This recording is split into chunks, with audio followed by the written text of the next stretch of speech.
Hey, what's up guys? This is Ricky from No Lemons, and today I've got the Range Rover Sport V6. This car is beautiful. I'm going to go through comfort, I'm going to drive it a little bit, and I'm going to tell you how practical it is. But today I've got somebody special with me, my friends. They're up here to watch this show, so please don't forget to subscribe, give this video a thumbs up, and comment below. Yeah? Yeah, see, they've already done it.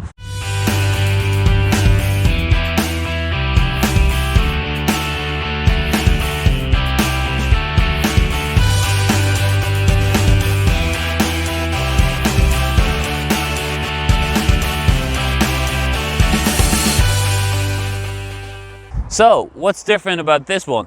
Now, it still looks the same as 2015 model, but they've got a V6 engine into it right now. So it's pushing out 516 feet of torque, 0 to 60s in 6.8 seconds, and brake horsepower is 306. Not bad, really good. And the power is there. You can definitely feel it when you're driving. Now, one thing I always say to everybody that watches my video, I do not claim to be a car expert, but I'm telling you my opinions about how this car feels. Now, this car is on the market right now for sale for in and around the 65, 70K, depending if you want it as a 5-seat crew cab or if you want it as a 7-seater. I think it looks beautiful. The LED lighting here looks gorgeous. The fog light and the artificial vents here, it's just a really nice touch. It's like a cherry on top of the cake. I really like that. The side one here, 20-inch wheels with a 20-inch brake calipers, are really nice. These are the standard ones. You can upgrade them as well if you want to. Now the side of the car, the way it looks, it's really nice, but the plastic bit here, just in case if you took off-road you don't damage the paintwork. Now this paint is an extra options that you pay for. This is the metallic black, and I think it looks gorgeous. It's worth every penny that you paid for. So let's talk about the back of the Range Rover Sport. It looks absolutely amazing. I like the look of it. That's all I gotta say. The spoiler, really cool, and it has a really cool feature. The wiper is hitting right here under it, and you can open it, of course, you can open the boot, of course, with the key, or you can open it with the button here. And there's an extra feature that you can pay for and then open it with your foot. The key would do me perfectly, even though I like the other feature, but key is perfect. Space-wise, is very spacious. You can close this, and that kind of block so people don't see what you have in your boot.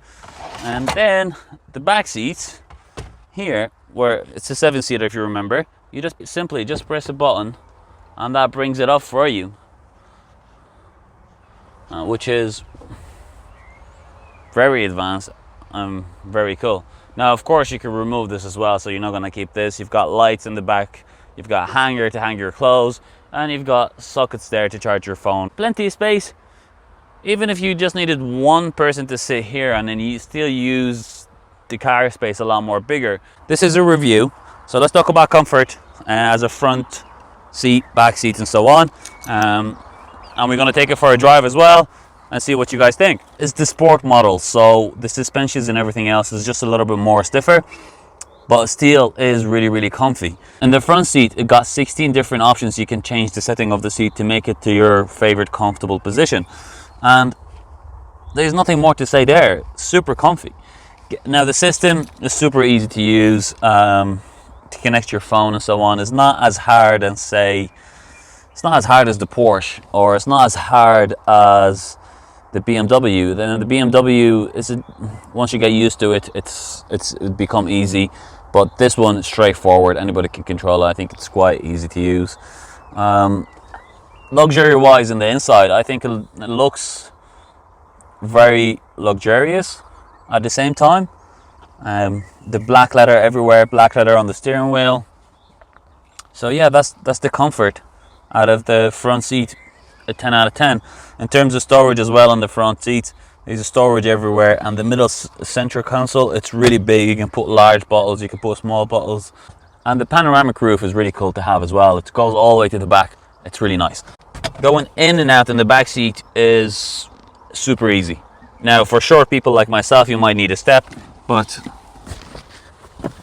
super comfy sitting here in the back. I don't think there's anything missing. Now, as the 7-seater, the two extra seats that you can get in this car, It's just a little bit more harder to get in and out too, but it's there, the option is there. So if you have, for kids, the back seats are perfect. And what I really like about the back seats here, it's completely flat here in the middle, so you can actually go and sit in the middle here and be comfy. Now, as 3 people, it's still a lot more comfortable than most other Jeep I've gone into. Now, for example, the rival to this car is the BMW X5 and the Audi Q7. And space-wise in the back seat, I feel like this is a lot more spacious. Headroom, plenty of headroom here. And this is what I love about it. Going in to the next seat, if I have to get out from the other side, I don't need to lift my leg up to try and get out and in. The heated seat comes as standard in all the Range Rover Sports. Yeah, that's the back seats. Back seats are really comfy. I'd give them a 10 out of 10. Front seats are really comfy. I'd give them a 10 out of 10. Design wise, I love it. I'd give it a 10 out of 10. So this model is the HSC model, and it's actually it's fully option model. So you've got everything. So the sensors, the navigation, the suspensions works each tire individually. I mean, there's a lot more to this car technology and off-road activity than any other SUV or Jeeps out there. It's considered one of the best, and it's recommended for a lot of people that does in outdoor activities. Why? Simple. It's good. Everything works perfectly. They say it costs a lot to fix. No, it doesn't really. Once you look after the car, service it properly, it will cost exactly the same. If you look at the parts for, say, BMW air suspensions or Mercedes air suspensions, cost-wise, it costs pretty much exactly the same. So the people that complain about the cost of servicing this car or fixing parts in it, well, no matter what Jeep you're ever going to go to, if something breaks, you're going to have to change it. But if you own a Range Rover and you go to change the air suspensions, just say for example, it's going to cost more, but how do you know that it's different to BMW or Mercedes? Why would you say it's expensive when you don't even know the cost for Beamer or Mercs or Audi, say for example?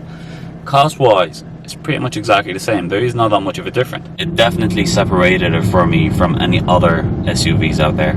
I really do like it, and I recommend it for family, for people that want to use it for work, that need an extra space in the boot.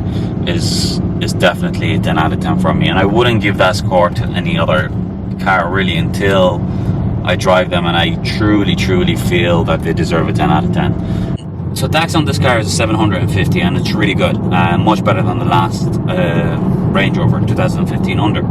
The seat comfort is amazing. Again, the armrest here and there. It's just, no matter what comfort position you like, you'll always find it in a Range Rover. No matter how high the car is, you always feel like you're the boss driving this car around.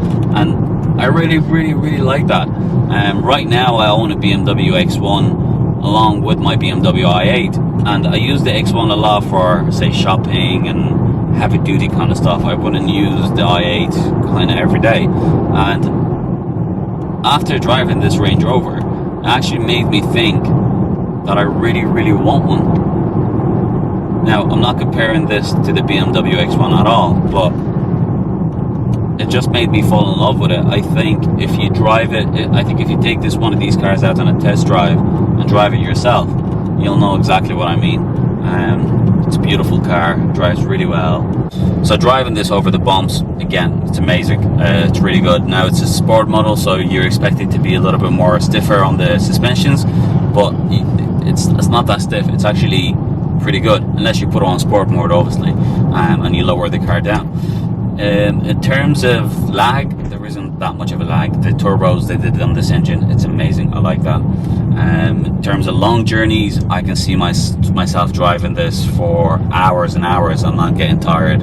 I can see myself even falling asleep in it, because the back seat falls down, everything goes kind of flat, turns it into a bed. It is a really heavy duty car. It ticks every box you can think of. In terms of speed, the speed is there as well. Like once you put your foot down, know if you heard that sound, but the sound is actually even much better than the last model. The sound, it's nice for a diesel engine, if it makes sense. It's very nice for a diesel engine. It's very nice for the size of the car. And 306 brake horsepower might not seem a lot, but because of the body of this car, because of the aluminium body, again, it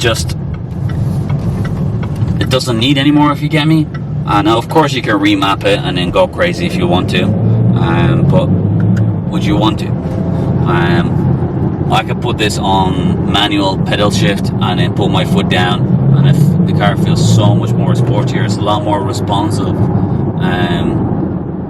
I like it. I really do like how it drives as well. Over bumps, a 9 out of 10. Speed, for the size of car and the numbers, 306, I'd give this a 10 out of 10, because for such a big car with that small number, it drives like that is a 10 out of 10, because it drives really good. Let's put it this way, if I was ever out to try and find a Jeep and buy a Jeep, this will probably be the number one I'd go for, before any other Jeep. I've drove the Audi Q7, I've drove the BMW X5, and they're good cars, don't get me wrong, they're really nice cars, they have their own personality, but I prefer this over them. Thank you guys so much for watching this video. Don't forget to subscribe, don't forget this video a thumbs up, and I'll see you soon on my next review.